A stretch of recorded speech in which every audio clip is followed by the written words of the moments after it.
All right. Good morning. Good morning. Good morning. Happy Sunday. It is Profound Sunday time, a time of the week when I go live each and every week to share a profound topic. Today is no different. So, we're going to get right into it because, even though I had to do a little work, I still come show up each and every week for you. So those that are new to Profound Sunday, welcome. So happy to have you here. However you stumbled across my videos, I call it divine, so that's fine. If you've been here before, welcome back. So for those that are new to Profound Sunday, the reason why I started Profound Sunday years ago was, hey, elevate. I'm in my own spiritual journey, have the biblical principles that I abide by, but also feel like, sometimes we got to go deeper, get below the surface. And so today's topic that we're going to, and look, like, share with a friend. Also, if you would like to join my video, hit that join button join button. And so today's topic, I wanted to make it cause and impact. So we've already heard like when they say like cause and effect, things like that. But one of the things I want to make a little shift and a little bit of an adjustment to is like cause and impact. Because everything we experience is connected to a seed. Every single impact has a cause. Like a seed, every fruit has a root. Every fruit has a root. And so society has become skilled at reacting to impact while avoiding the cause. They're like, oh, we see this big problem up here, but below the surface, there's often much more at stake here. So we see anger, but we ignore the hurt. We see addiction, but we ignore the pain. We see rebellion, but we ignore the neglect. We see broken marriages, but we ignore the unresolved wounds. We see failure, but we do ignore the habits that created it. And so this is where we actually want to pinpoint. And this is going to help a lot of people. This is what's helped me. It's like, oh, you see that person struggling, but what are we not seeing? Where are we ignoring the real issue? We can talk about them. We can, say, oh, well, they just this, that, and the other, but there's always something deeper at play. So healing begins when we stop asking what happened and start asking what caused this, because that's the real question. Not what happened, not how they reacted, not how they doing, but what caused this? Because when you can address that, that's where real change can begin. So the first thing that I want to get into today is accountability. The courage to examine the root. The courage to examine the root. Many people spend years blaming others for the impact they're experiencing. We blame our parents. We blame our ex. We blame our kids. We blame our dog. We blame our job. We're so busy, so easy to blame, the blame game, which I've talked about before. So a struggling marriage blames communication. A troubled child blames school. An unhappy employee blames management. While others can influence our lives, accountability requires us to ask a very important question. Y'all know what that question is? What part did I play in creating this thing? What part did I play? Because we all play a part. See, sometimes we want to be innocent. We want to act innocent. Be like, you know what? I saw the red flags, but he was still the problem. I knew I deserved better, but I still accepted less. I'm going to just let that slide when I should have addressed it. So what part did I play in creating this outcome? The first step towards freedom is ownership. Because you can't take control of something without the ownership of that thing. So we got some things in our lives that may be out of control. We feel like they're out of control. And honestly, some things will be. I mean, that's just life. We can't control the weather. You know what I'm saying? If it rains like it's been doing. So in the garden, when Adam, I'm going to give you an example here. So in the garden, when Adam first sinned, he blamed Eve, right? He said, hey, God, I'm sorry, hold on. He blamed Eve, but then Eve blamed the serpent, and then Adam even tried to blame God to be like, oh, God, this that woman you gave me. Hold up now. Now, everyone focused on the impact, but God addressed the cause. So internally, accountability forces us to confront our choices, our habits, our attitudes, and how we respond to different things. That's not one of the things that I've learned how to do instead of responding is I'm going to slow down and I'm going to stop. Let me take a pause before I respond. Because something thrown out there, you cannot take it back. And so many people just wildly throwing things and then wondering why they can't get over certain things. So what others see? Others see humility, maturity, growth instead of defensiveness. Spiritual principle here is God cannot heal what we refuse to acknowledge. If we can't even acknowledge it by taking a little bit of accountability by saying, hey, what part did I play in this particular scenario? Now, of course, in some scenarios, it's not going to be us, but a lot of times we still can take that. The next thing that we may want to do so that we can start looking at the cause and not the impact is forgiveness. Okay. And I know for some people, that's a lifelong battle. Some people just don't even believe that, everything has forgiveness. And that's fine. Because I truly do believe, if that's not, if you don't believe that, forgiveness does not harm you internally, that's quite all right. But I will say this, whenever we're holding on to things in our subconscious, I feel like it still has an impact on other relationships. So forgiveness, releasing the cause of continued pain. Many people, crazy enough, believe that their suffering comes from what happened to them. Get this. Many people believe their suffering comes from what happened to them. Often the deeper cause, because you're looking at the impact, I need you to stop. Let's look at the deeper cause is what they continue to carry. Thank you so much for watching. So what happened? It's like the deeper cause is what they continue carrying, continuing to hold it. The event may have only lasted a moment, but the unforgiveness may last decades. We sometimes have people in our life we ain't never been able to forgive. And that's fair. It's fair. It doesn't have to be. I can also tell you forgiveness is a choice. You can choose. But that's up to you. The impact becomes bitterness sometimes. Sometimes it becomes distrust. It becomes anxiety. It becomes emotional walls. These things are some things, if there's something you don't want to carry anymore, you get into a new relationships, but you bring in the same old you to that new relationship and then wondering, why am I getting the same result? Because the same you from your last relationship is still showing up today in this one. So internally, forgiveness removes the poison from your own heart. That's where it comes from. Forgiveness removes the poison from your own heart. What other people begin noticing peace where there was constant frustration. There's very few things in life right now that frustrate me. People drive crazy, that don't frustrate me.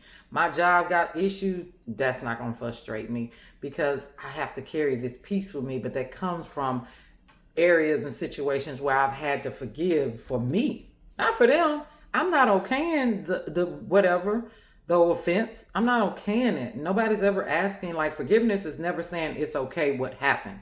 What forgiveness does is for you to be able to move forward with renewed mind, not the same old, not the hurt, not the pain, not whatever that happened to you. It allows you to move forward without that. You can start to let it go.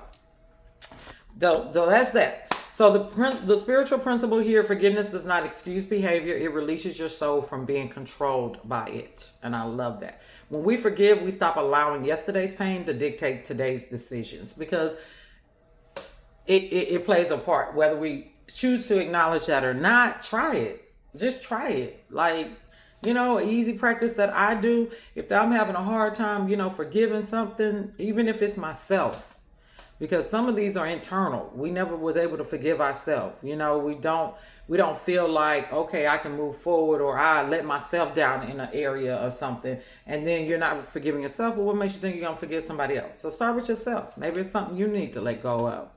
Next one, growth. Looking for lessons instead of villains, okay?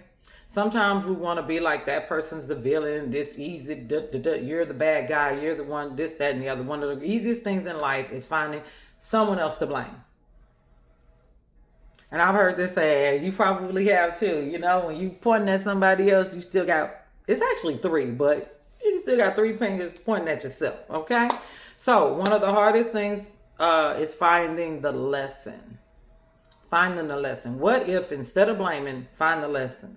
What area can I grow from this particular situation? How can I evolve as a person? You know, what is my future self learning from this particular today? Instead of blaming.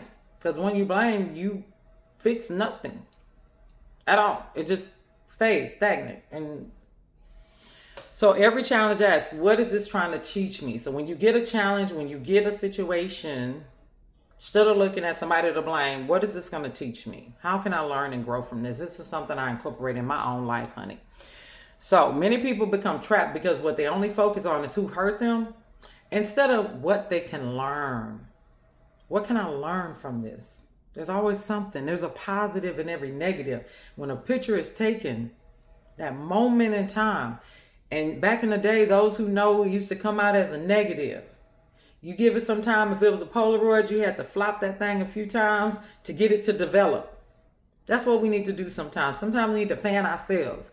Go on and develop that. You know, let me not respond in anger. Let me not be, you know, just raw with it. Let me process this. Let me get through these emotions. Let me, you know, get it out of my system. That might look like writing it down, you know, so you can get it out. Nobody's saying stifle it. Because that's where sometimes depression leads to, when you stifling the things that's been going on and you just try to move on past them, knowing they go with you everywhere you go. They ain't going nowhere. They come in your sleep. They come when you think. They come when you know, any quiet moment. When you get triggered by just everything. When we don't address it. So this is where internally you have a growth transformation of pain to wisdom. Pain to wisdom. Pain to wisdom. Who doesn't want that? Who doesn't? In my old big age, I'm absolutely looking for some wisdom. Not no more pain. We're not. So how we accept a situation and how we perceive it and how we process it is all on us. This is where we do get to, like, hey, I'm gonna take this situation. I'm gonna see how I'm gonna process it. I'm gonna turn my pain into wisdom. I'm gonna turn it into wisdom. Do you know that things like so many people want to avoid pain, but pain can sometimes be a catalyst for change. Example, Mothers Against Drunk Driving. A lady lost her child. So now she started a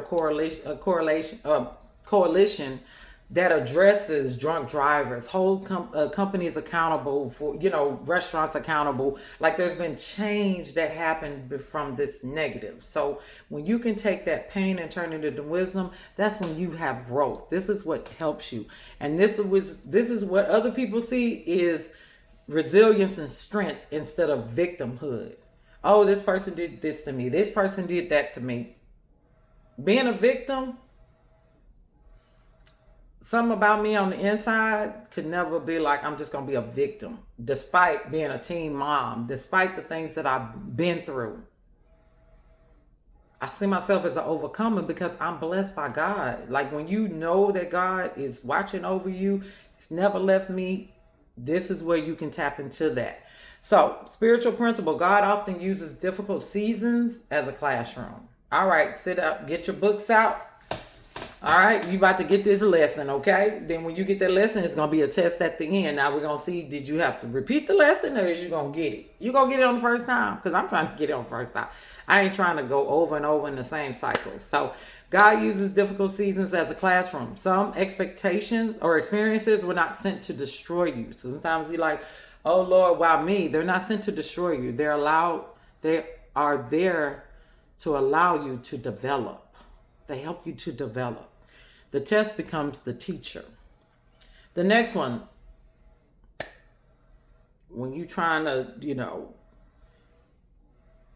go from, all right, I'm just looking at the impact, let me start looking at the cause. What if you looked at it through a lens of love?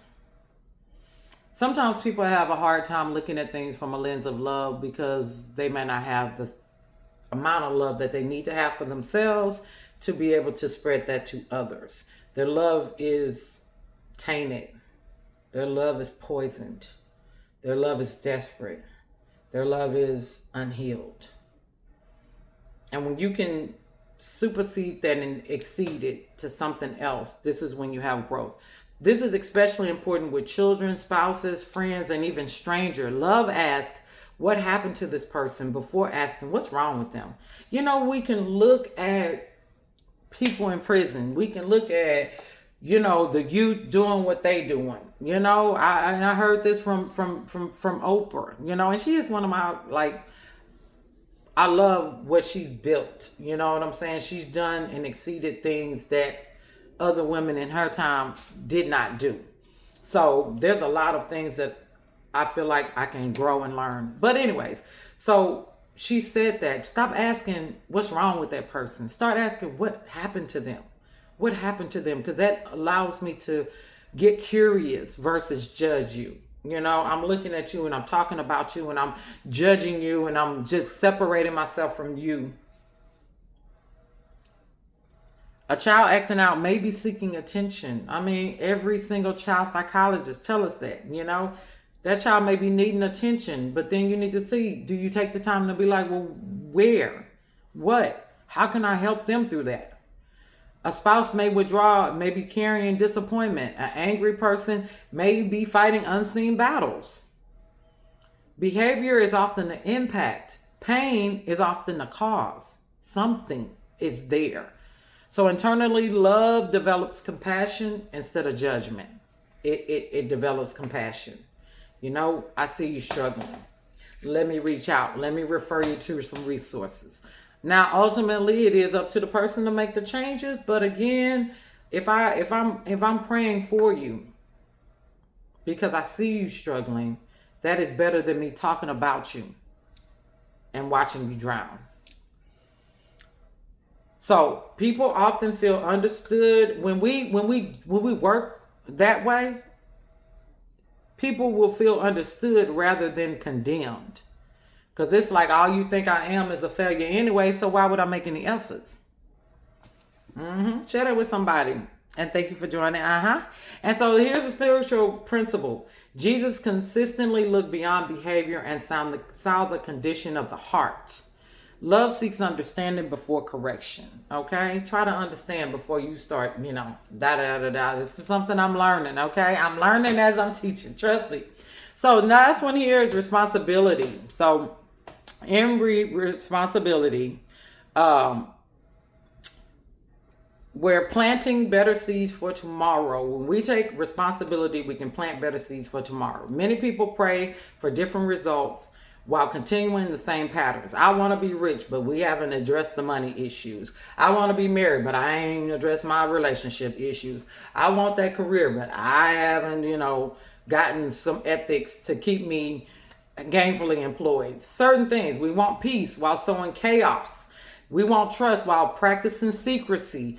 We want success while avoiding discipline. We want help while refusing to change, or healing while we're refusing to change.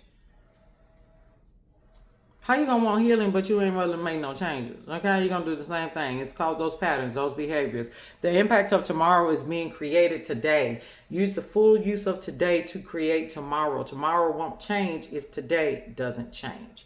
Internally, what we have to do is take the responsibility. When we take responsibility, we recognize that today's choices becomes tomorrow's reality. That's just fact. So other people will see consistency, integrity, and transformation when we go about it that particular way.